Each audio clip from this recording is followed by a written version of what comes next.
링거계라는 게 기본적으로 수분 플러스 미네랄로 돼 있다. 싱겁게 먹은 장수국가 없어요. 그건 사람들이 억지로 지어내 말이에요. 장수국가의 나라들 가보면은 치즈를 뭐 좋은 거 먹었다. 치즈 다 소금으로 만들어요, 그거. 고혈압에 걸린 사람 보고 당신 왜 고혈압에 걸렸어요? 의사도 대답 못해.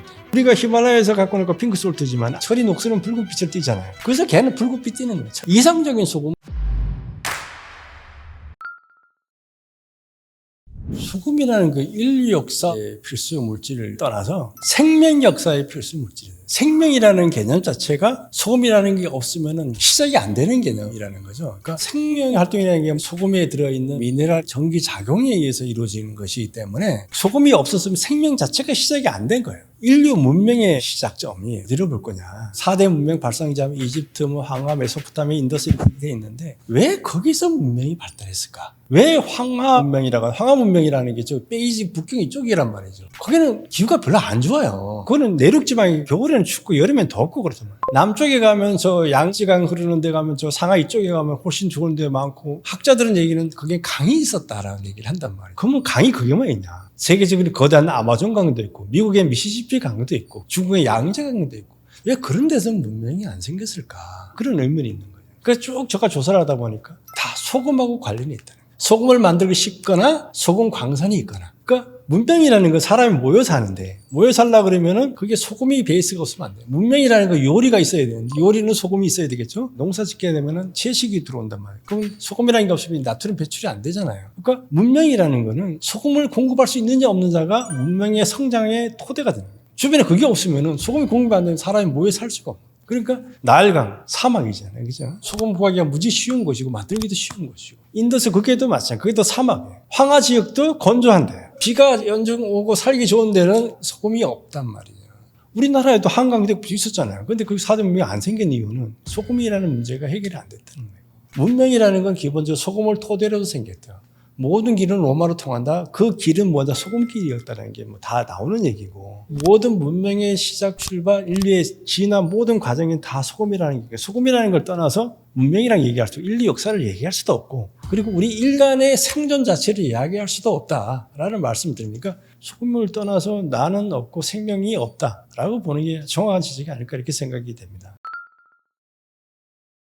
싱겁게 먹은 장수국가 없어요. 그건 사람들이 억지로 지어내 말이에요. 장수국가의 나라들 가보면은 치즈를 뭐 좋은 거 먹었다. 치즈 다 소금으로 만들어요, 그거. 소금을 안 먹는, 채식하는 나라의 사람들이 건강해지다. 그건 웃기는 얘기예요. 소금이라는 기본으로 안 되면은 우리 몸이 돌아가지 않는데 무슨 건강이 있다라고 생각해요. 그거는, 물론 과잉으로 먹을 필요는 없겠지만 적정의 소금 섭취가 안 되는 민족은 그건 오래 살 수가 없어요. 그리고 그 속에 있는 수많은 미네랄이 제대로 챙겨 먹어야 돼요. 제가 이제 소금 관련 연구를 하다 보니까 충격을 먹었던 게 뭐냐면, 우리나라는 법이 안 그랬는데 소금에다가 요오드라는 미네랄을 첨가해야지만 소금으로 유통시키는 나라가 무척 많아요. 대부분의 나라는 법이 그래요. NaCl이라는 소금에 요오드라는 미네랄을 첨가를 해서 유통시켜야지만 합법적인 소금이에요. 그러니까 아니면 불법인 거죠. 근데 요오드라는 미네랄, 우리가 하루에 필요한 양이 얼마일까요? 하루에 필요한 양이 150 마이크로그램이에요. 마이크로그램 얼마인지도 몰라요. 0.000g이라는 얘기겠죠. 근데 그거를 사람들이 그거조차도 안 먹으니까 소금에다 첨가를 해서 이걸 먹여야 된다. 이게 법으로 돼 있다. 수많은 나라에. 비교가 어디서 생겼냐면은 출발점이 카자흐스탄이라는 나라에서 생겼어요. 근데 그 나라는 내륙 국가예요. 바다가 없는 나라예요. 근데 그 나라 서구 학자들이 딱 가보니까 이 나라 사람들이 이상해. 전 국민의 40%가 질환에 앓고 있는 거예요. 왜소하거나 지능이 낮거나 일찍 죽거나. 이게 뭐냐? 풍대병이냐? 나중에 알고 보니까 요오드라는 미네랄이 없어서 그렇게 된 거예요. 그래서 사람들이 그럼 이 요오드라는 미네랄을 먹여야 되는데 어떻게 하면 모든 사람에게 먹일 수 있을까? 연구하다가 알아내고 매일 먹는 소금에다가 얘를 넣자. 그래서 보이 만들어서 그래서 그걸 넣기 시작해요. 그래서 전 세계를 퍼져요. 그러니까 그게 나오기 전에 전 세계 사람들이 8억 명이 요오드 부족으로 질환을 앓았다 그래요. 지금 많은 나라 해결되는데 그것도 안 먹는 나라도 아직도 있어요. 우리나라는 그 요오드를 안 먹어도 돼요. 그리고 법이 없어요. 왜냐하면 우리나라는 미역을 먹어서, 해조를 먹는 나라는 그거 안 먹어도 돼요. 그건 다 150 마이크로그램 그거 안 먹어서 그 질환을 난단 말이죠. 그건 80가지 중에 하나란 말이죠. 칼슘 안 먹어도 골다공증 걸리는 거고, 철 안 먹어도 빈혈 걸리는 거 있잖아요. 수많은 미네랄인데 각각이 어떤 것들이 부족해서 우리가 어떤 질환에 걸렸는지 몰라요. 우리가 많은 질환 보면 원인은 몰라요. 원인을 알면 고치겠는데, 고혈압에 걸린 사람 보고 당신 왜 고혈압에 걸렸어? 의사도 대답 못해요. 짜게 먹어서 그럴 그거 아니에요. 짜게 먹어도 안 걸린 사람 많잖아요. 암 걸린 사람하고 당신이 왜 암에 걸렸습니까? 라고 물으면 답을 못해요. 의사도 답을 못. 원인을 알면 고칠 수가 있는. 뭐 발암 물질을 먹어서 그랬대. 발암 물질이 언제 어떻게 알 수가 없어요. 근데 그게 제가 볼 때는 많은 부분이 그런 미네랄하고 관련이 있다는 거죠. 그게 어떤 건가가 부족해서 그게 질환으로 발생을 갖지 않았을까 이렇게 생각하는 거예요. 왜냐면 그 요오드라는 미네랄 하나 때문에 전 국민이 결단나는 이런 상황도 오는 거예요. 그래서 분에 보면 쭉 미네랄이 몇 개 들어있는 게 나와 있어요. 근데 그 중에 하나가 요오드가 딱 들어있어요. 그 요오드 안 먹으면 애가 기형아가 돼요. 그러니까 수많은 미네랄이 한 6번째가 몇 개 들어있어요. 그러니까 그만큼 중요한 우리가 알고 있는 게 그거라는 거예요. 아, 요오드가 없으면 이렇게 되는 거구나 알고 있는 거지. 다른 게 없으면 뭐가 질환을 하는지 아직 모르기 때문에 그걸 우리가 안 챙겨 먹고 있는 거라는 거죠. 그렇지만 리튬 미네랄이 정신질환 치료제로 쓰인다니까요. 아연이 없으면 정자 생산이 안 돼요. 근데 그런 미네랄에 대한 중요성을 우리가 알고 있다 그러면 저는 진짜 국민 계몽 운동 해가지고 소금에다 그런 걸 좀 제대로 좀 넣자. 부족하면 더 갖다 넣어가지고 이 전 국민 건강을 좀 바꾸자. 이런 운동이라도 좀 하고 싶은 생각이에요. 소금이 종류가 많은데 우리가 좀 오해하는 게 있어요. 우리나라가 쓰는 소금이 300만 톤 쓴다 그래요. 그러면 우리나라 생산되는 소금 양은 50만 톤 좀 넘어요. 나머지 다 수입을 해요. 그러면 어느 나라에서 수입을 할까? 이렇게 질문하면 사람들이 뭐 중국에서 수입하고 뭐 이런 얘기를 해요. 중국사 천일염에 문제가 있다는 얘기를 많이 하니까. 사실은 우리나라에 들어오는 소금의 대부분은 호주나 멕시코에서 들어와요. 호주나 멕시코는 사막이죠, 사막. 사막하면 천일염하게 왔다인 곳이란 말이죠. 비는 안 오고 땅값은 무지 싸고 햇볕은 쨍쨍 내리쬐는 사막. 우리나라 천일염하고 이게 비교가 안 되는 거예요. 거기에 염전의 규모가 어마어마해요. 전 세계를 상대로 염전 하나가 1000만 톤씩 생산해요. 그런 나라에서 대량으로 생산해서 값싸게 우리나라 들어와서 그렇게 써요. 근데 중국에서도 천일염 우리나라에 수입되는 경우가 있어요. 그러면 이런 질문. 중국 천일염도 서해 바닷물로 만들잖아요. 그죠? 우리나라 서해 바닷물 똑같은 바닷물로 만들. 근데 왜 중국 천일염은 나쁠까? 중국 사람들이 만들어서 나쁜가? 만드는 방식이 달라서 그래요. 천일염인데도 만드는 방식이 나라마다 조금씩 달라요. 어떻게 달라요? 우리나라 천일염이 염전의 물의 두께가 1cm밖에 안 돼요. 근데 중국 천일염은 호수로 만들어요. 호수라는 게 물이 깊고 넓다는 뜻이란 말이에요. 그래서 물의 두께 한 1m씩 집어넣어요. 금방 안 마르겠지, 그죠? 몇 달이 지나야지 마를까요? 몇 달 지나면 마르면 물 또 집어넣어요. 그럼 이만큼 사이즈는 밑에. 그럼 불도저라면 이렇게 대량으로 해가지고, 자, 그럼 어떤 문제가 생기냐? 우리나라 1cm를 해가지고 속을 만드는가 하고, 1m를 해서 만드는가. 1m가 다 마를 동안 한 1년 걸린다고 했을 때 1년 동안에 중국에서 날아오는 미세먼지, 황사 들어가게 다 가겠죠. 그죠? 그러면서 이게 층층이 성분이 달라져요. 만들어질 때 따라서. 그리고 입자 크기도 제각각이고. 그러니까 문제가 있을 거 아니에요. 그래서 중국 정부에서 이거를 법적으로 식용으로 못하게 해놨어요. 식용을 하려면은 후가공 과정을 거쳐라. 어떤 게 세척을 하고 요오드라는 미네랄을 첨가를 해서 건조를 해서 만든 거가 식용으로 유통할 수 있는 조건이 되는 거예요. 근데 그게 귀찮고 돈이 드니까 안 하고 그냥 유통시키는 거예요. 대부분이 그렇게 유통시켜요. 우리나라도 그걸 갖고 들어오는 거예요. 그러다 보니까 이 천일염이라고 사가지고 왔는데 천일염 비슷하게는 생겼는데 성분이 지각각이고 입자 크기도 지각각이고 이걸 갖고 이제 김치를 담갔더니까 여러 가지 트러블이 생기는 거예요. 천일염도 만드는 나라 달라요. 우리나라는 염전에서 소금을 딱 모은 다음에 그 남아있는 물을 다 버려요. 그런데 어떤 나라는 다 물이 끝까지 마를 때까지 기다렸다가 수확하는 나라도 있어요. 그건 물이 달라서 그래요. 유럽 사람들은 대부분 뭘 먹냐면 암염을 먹어요. 암염을 땅속에서 캐낸 날. 홀란드 이런 데 가면 관광 가면 이제 땅속에 소금 광산이 있잖아요, 이제. 옛날에 가서 곡괭이 들고 캐는 지금은 그렇게 안 해요. 땅속에다가 고압에 물을 쏴넣어요. 그 물이 지나가면서 소금물을 녹여가 올라올 거 아니에요. 그걸 가지고 언제 고온 농축된 이 소금물을 갖다가 불순물을 가라앉히고 그걸 끓여가지고 소금을 만들어서 다 먹어요. 그러니까 순도가 아주 높은 소금을 만들어 먹는 거죠. 우리나라처럼 핑크솔트 해가지고 그냥 돌 깬 소금 먹는 나라가 아니라 유럽은 그런 거 안 먹는단 말이죠. 소금의 색은 불순물이기 때문에 그런 소금은 안 먹어요. 그냥 그건 관광용 상품이지 식용 개념이 아니란 말이죠. 그러니까 나라마다 소금에 대한 게 다 다르니까 천일염이라 해도 다 말리는 나라가 있고 아닌 나라가 있고 암염도 그냥 깨가지고 먹는 나라가 있는 반면에 다 세척해가지고 불순물 다 제거하고 먹는 나라가 있고 그러다 보니까 성분들이 다 달라요. 그러니까 우리가 소금을 좋은 소금 선택하려고 그러면 이 소금은 어디서 만들었는지 어떤 방법으로 만들어졌는지 성분은 도대체 뭔지 이걸 따져봐가지고 이제 선택을 해야지만 되는데 우리 사실 그걸 잘 안 하죠. 그러니까 천일염도 어떻게 만드느냐에 따라서 다 달라요. 암염도 다르고 그다음에 아까 그 핑크솔트 뭐 이런 게 그 소금의 색은 불순물이에요. 왜냐면 우리가 히말라야에서 갖고 오는 거 핑크솔트지만 암염대 안데스나 이런 데 가면 회색 소금이에요. 왜 땅속에 묻힐 때 그 지역에 뭐가 있었냐에 따라서 색깔이 나타나는 거예요. 철이 많은 지역에 묻히면 핑크빛이 나요. 철이 녹슬은 붉은빛을 띠잖아요. 그래서 걔는 붉은빛 띠는 거예요. 철분이 있어서. 철분이 몸에 좋을 수도 있겠지만은 그렇게 해서 만들어진 거다라는 거죠.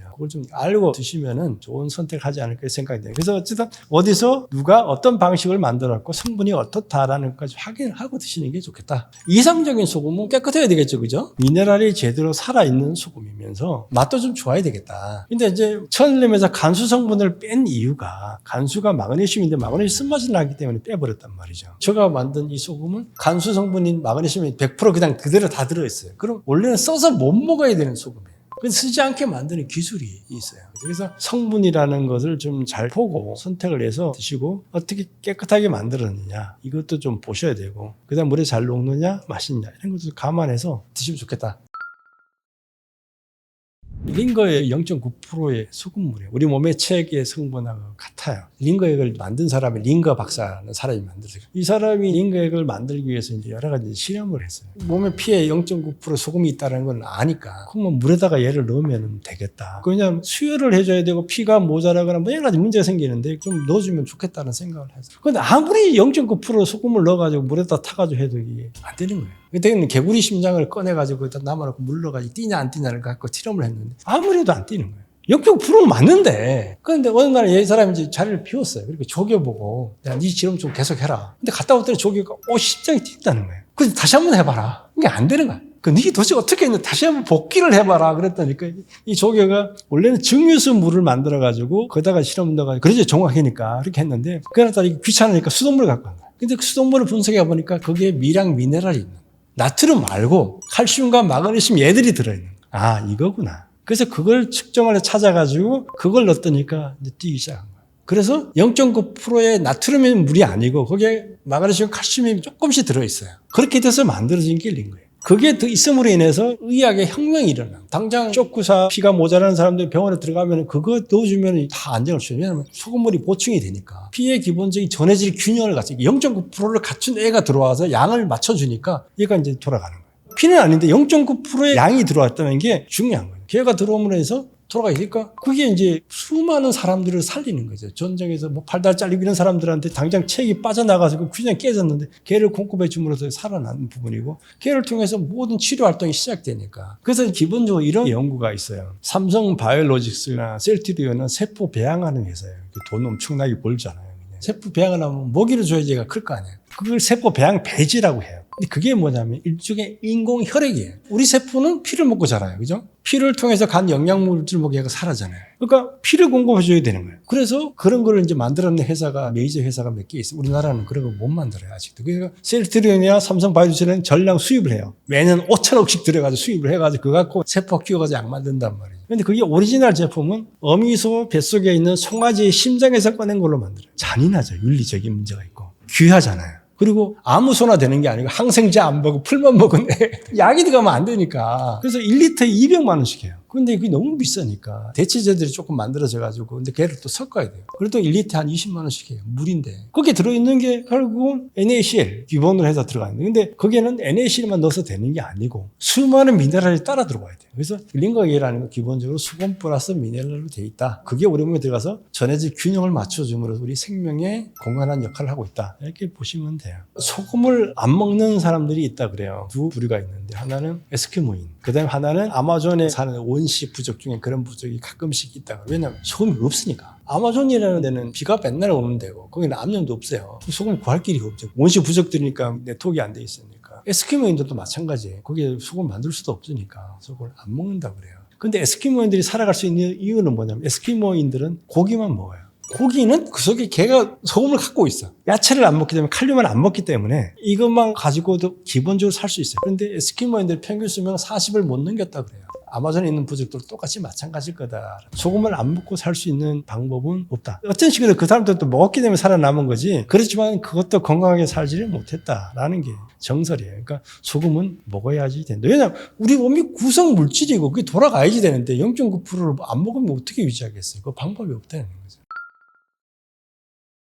소금이 독이다라는 개념은 출발점이 뭐냐면 독일군들이 옛날에 독가스를 썼잖아요. 유태인도 죽이고 전쟁에도 사용하기도 이렇게 했다고 얘기를 하는데 그 독가스를 뭐로 만드냐? 소금으로 만들어요. 우리가 소금의 용도하면 그냥 김치 절이고 반찬 만들기 알지만 소금의 용도는 14,000가지 내지 학자들은 4만 가지를 얘기하는 데도 있어요. 우리가 뭐냐면 소금이라는 건 NaCl인데 소금을 미네랄 총합으로 봤을 때는 또 완전히 판도가 달라지는 거고 NaCl을 놓고 봤을 때 나트륨과 염소란 말이에요. 얘를 물에다 딱 집어넣고 양쪽에다 플러스 마이너스 전기를 딱 걸면은 한쪽에는 산성 물질이 나와요. 한쪽에는 알칼리 물질이 나와요. 산성 물질은 염소가 수소와 만나서 염산이 되는 거예요. 그럼 하나가 만나면 OH가 남았잖아요. 얘가 나트륨과 만나가 수산화 나트륨 돼요. 수산화 나트륨은 강알칼리예요. 그래서 이게 강산과 강알칼리가 시고 세제 이런 걸 만드는 건 알칼리가 들어가는 거예요. 그 다음에 염소가 가는 게 뭐냐? 플라스틱 있죠. 플라스틱을 뭐로 만들 것 같아요? 석유 플러스 염산화. 그게 염화 비닐이라고 얘기하는 거예요. 그러니까 비닐의 반은 소금에서 온 거예요. 소금과 석유가 만나서 만들어진 게 비닐. 화학으로 들어가는 거예요.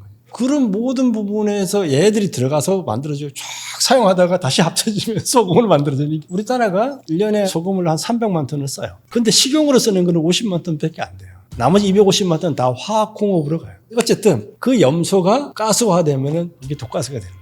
그걸 가지고 만든단 말이죠. 그래서 이제 독이라는 얘기가 한선 나온 부분들도 있고, 그 다음에 이제 소금이라는 것이 사람들이 많이 먹게 되다 보니까 소금을 연구하는 과정에서 부작용이라는 부분들이 혈압을 간에, 원에 간에 이렇게 돼가지고 이게 소금에 독적인 요소가 있는 게 아닌가 이렇게 얘기를 하시는 분들이 있는데 소금이라는 거는 독이라는 게 아니에요. 왜냐하면 소금이 없으면 우리가 생명 자체가 없는데 이걸 독이라고 할 수 있는 부분이 아니에요. 물론 과일을 먹으면 죽을 수는 있겠지만은 그렇지가 않다는 거예요.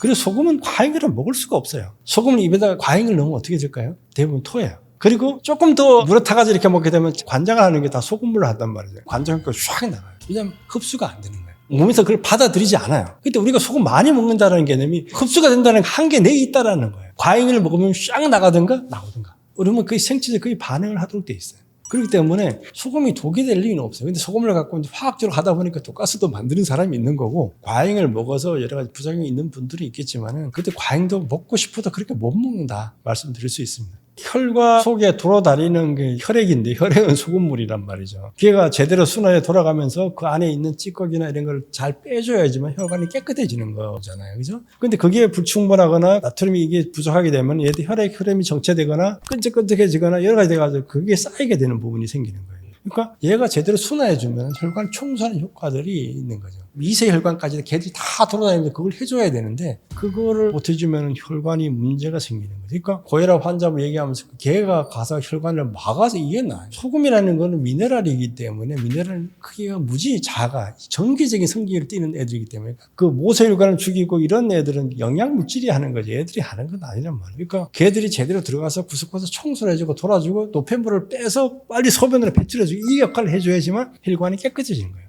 그러니까 혈관 청소하는 역할도 얘들이 한다라고 보는 게 맞다라는 거죠.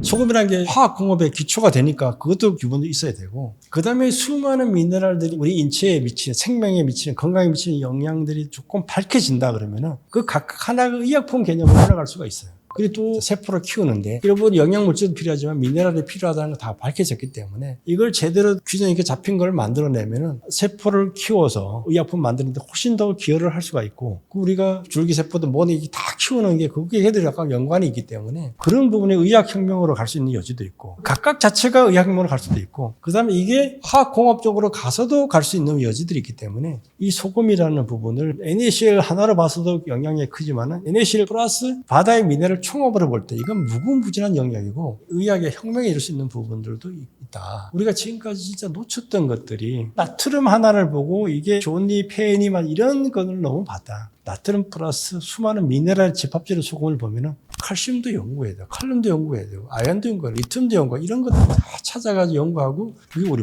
몸에 어떻게 영향을 미칠지 연구하고, 이게 또 서로가 어떻게 균형하고 서로가 보완하는지를 알게 되면은 우리가 알 것 수많은 질병에 대한 해답도 제가 찾을 수 있지 않을까 이렇게 생각이 됩니다. 우리 한국 민족이 좀 과학적이다라고 좀 생각하는데, 아이를 낳으면 왜 미역국을 먹였을까? 미역이 영양물질이 아니란 말이죠. 미역은 바다에 사는 풀인데 거기에 뭐 단백질이 얼마나 많겠어요? 뭐가 많겠어요? 그럼 왜 미역을 먹였을까? 소기국 끓여 먹였지 차라리.